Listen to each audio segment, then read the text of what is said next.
Hey up everyone, what's going on? Welcome back to Tenerife, and if you had episode 5 on your sweepstake for when was the first episode going to be that I don't play the 2 games I said I was going to play at the end of the previous episode, well done. You've won the sweepstake. We're playing different games to the ones I advertised at the end of the last episode because Spanish Cup third round, the Copa Del Ray third round is happening and we are playing a team in the first division, so I figured it'd be worth bringing that one for you. See you after the intro.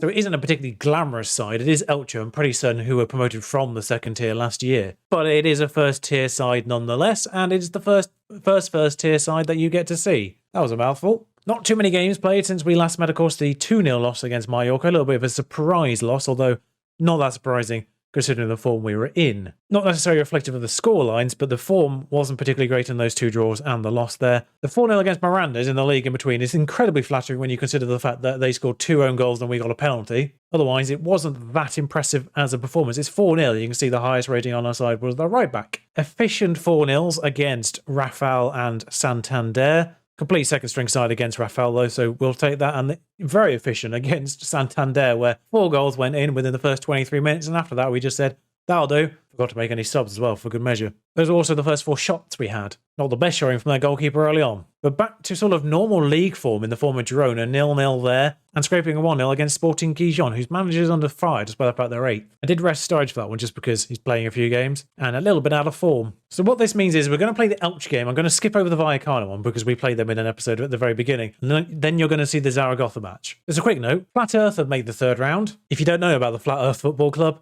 I'd suggest Googling it.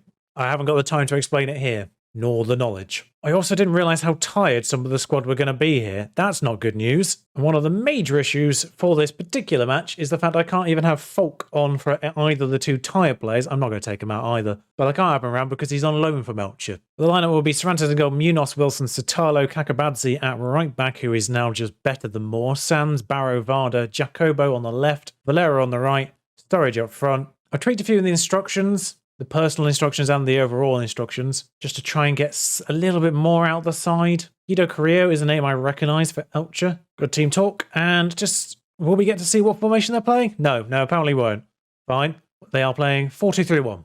In the brief glimpse I got before we got a highlight in the 40th second. As Carrillo will get on the end of this. Fidel, Lucas now rounds the defender with far too much ease, and, well, it was ambitious. This does mean I'm probably going to have to rest players against Vallecano, which is not what I want to be doing. But it is all Elche early on. I'm probably pronouncing their name wrong. Elche, maybe? Why is it whenever I bring you a game in this series, it's just no highlights? We get to halftime with nothing else of note happening. Tenerife have not been shooting well. Yes, we've had 2 chances. One was blocked and one was off target. I'm not sure how a shot from there is 0.005 XG, but alright. Basically in the goal. Then all the situation here is, I'm presuming it's extra time. I don't think there's 2 legs in this, particularly with it being obviously pandemic year. There's a highlight, 65 minutes gone. I was about to make changes. I was very much considering the changes. And we're in possession. Whether or not this highlight will be for us, yet to be seen. Although the possession, still with us. Kakabadze dispossessed, but Sutalo will get on the end of that. Varda Romario, unsurprisingly, very tired already. But is Kakabadze back on this right-hand side? He's put the ball in. I'm not really sure what happens there. The text said the defender got the ball, so I don't think Daniel Sturridge even got a shot there. But once again, wingers incredibly ineffective. I don't know what's happening with them. It's super annoying. I've only got enough midfielders for 1 midfield change. So Barra's coming off, Varda stays on. Both fullbacks make way now as well, and nothing's happening. Still nothing is happening. Demand more. 2 cards is the epitome of this match. Just 2 cards. That's all that's happened. Great, extra time. That's what we needed in this packed January. 1 shot on target from Bruno Wilson from a corner that we didn't even see. I'm not happy. I didn't check where they were in the table, but I can't imagine they're doing particularly well. Do I get more subs? I know I've already made 5, but do I get more in extra time? I doubt it. I'm just going to quickly check on... No, I can't. I was going to check on the Barcelona match because I know they weren't winning it last time I saw their score. But Mallorca and Las Palmas are drawing. Second half for injury time. Still thought all has happened. This is genuinely incredible. And now we've got an injury. Even better. Can't do anything about it. Just have to play without a right back for 5 minutes. Penalties it is. Varda, Teixeira, Sturridge, all competent, which is nice. Varda is calm, so Varda goes first. And I've only got 10 people left as well, of course. Well, at least something's happening. Penalties begin with a miss. That's nice. Thanks, Fidel. Appreciate that. If we can wrap these penalties up nice and quick and get on to the second match, I would very much appreciate that. Varda's turn to score. I thought he'd missed as well, to be honest there. I suppose there's a slightly weird angle for this, but we'll just stick with it because I'm a bit late now. Miller puts the ball in the bottom left. Teixeira's turn. Teixeira buries it bottom right. Okay, good so far. It's actually slightly surreal having genuine penalty takers. Two people with 14 penalties. Of course, they're both taken there. Sturridge's penalty taken is 13, but he's obviously a competent finisher as a whole. Sturridge's turn. Fantastic work from Daniel there. Carrillo. I thought he'd messed that up there. It looked like he paused before he took it, and I just sensed that the goalkeeper was going to get it, but he didn't. It was just out of reach. He went the right way. Sashua's turn. Sends the goalkeeper the wrong way. And now it's a penalty to see if they can stay in this fight at all. The Tenerife massive behind the stands. Actually, I'm not sure if that is the Tenerife massive behind the stands. There are... Oh, and of course, yeah, away kit's black and pink, isn't it? So yeah, the Tenerife massive behind the stands, doing all their best to pull them off. Ruizmi just ran up straight up to the ball and scored there. Didn't even dilly-dally. Didn't even set himself. Just take a moment, breathe in, pick his spot. He just went bam. I mean, that's one way to unsettle the goalkeeper, I suppose. Now it's Pomares next, who I put on this penalty purely because of composure and the fact he has 9 finishing, which isn't horrible. Composure matters. Pomares runs to the corner. We don't get to see that. And we do knock him out with penalties. Very even game. Neither side particularly thrilling. 1 goal each would have been probably fair. I should just say that Girona 0-0. The combined XG was about 4. Both goalkeepers had a fun one. Madrid edged Marbella, which is surprising. And Barcelona ended up destroying Huesca, but that's fine. Just looking, and I think the only upset... Oh, there's 2 upsets. Albacete knocking out Getafe and Oviedo knocking out Levante. Both of those winners are in our division. Shocker. What is wrong with Sotalo? Like, Sotalo's natural fitness is 15. He's also getting better every time I look at him. I don't understand him. Why is he the only one? Well, the good news is we do have a 4-point gap, so I can sort of just risk being slightly weakened against Vallecano in order to inflict revenge on Zaragoza. Yeah, I will see you for that Zaragoza match. I'll just bring you the Vallecano result. Although, one piece of news first. The Barcelona affiliate link has provided me with a player. I still have to pay wages for anyone else, but Wig, I don't know how you're supposed to pronounce it. Ricky, I'll go for. Ricky is available for nothing. So Ricky's in.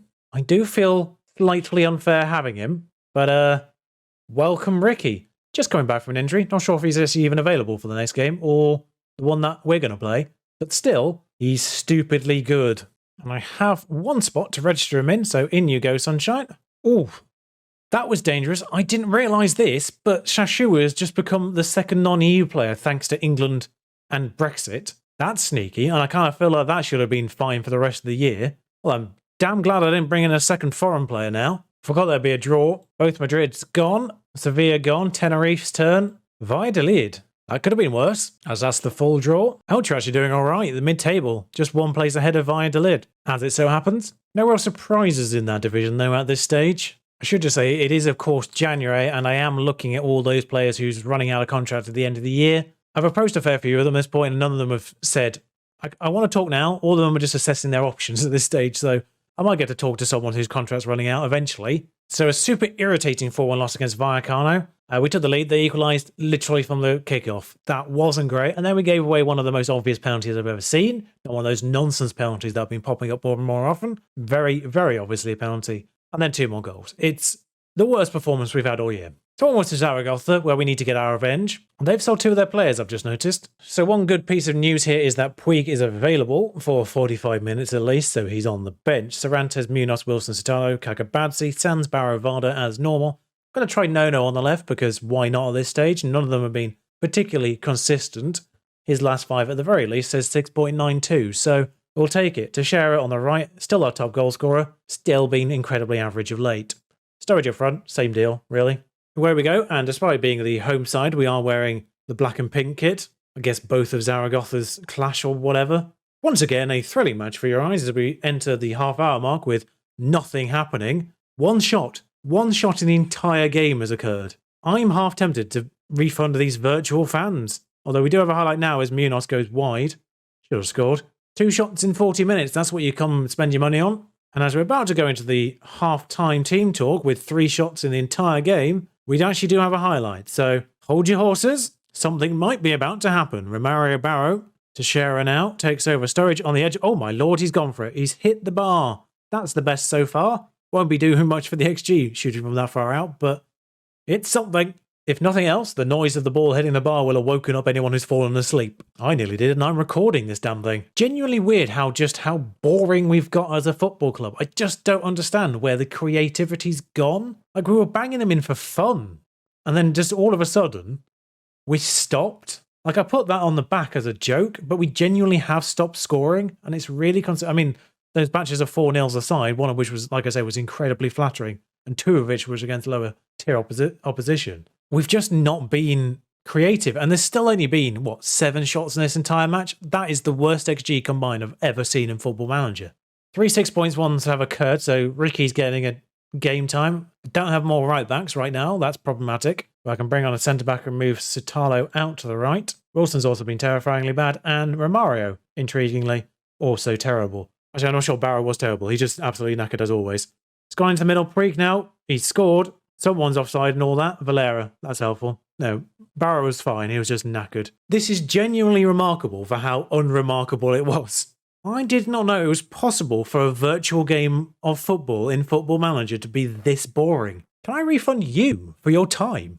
Because, sorry, not good enough again. 1 point clear now. 3 points, the key one in terms of automatic. Jose Francisco Fernandez. Don't understand some football fans. How can you possibly enjoy that? It was so dull. I've never seen a game of football as boring as that in my life. Yeah. Actually, I just looked at the entire division for that weekend there. I just caught a glimpse of it. It was a pretty boring day all around, actually. 11 goals with one game still ongoing at this stage on the entire day. Oh, here it is. It's gone in the end. Okay, so there was 14 goals across all of the matches today. Not a thrilling day, full stop. I think everyone's just knackered. Anyway, I genuinely don't know why I'm going to bring you back here. There's not an obvious spot, so I'll just bring you back when I feel like it. I mean, I know we've got Valladolid right next, but if we get through that, then maybe the next round of this, when we theoretically will end up with someone pretty decent. But this is a worrying set of form where we scored 2 goals in 5 games. Let's hope I can turn this around very quickly so I can actually bring you something exciting next episode. Until then, thank you for watching. Ta-ra.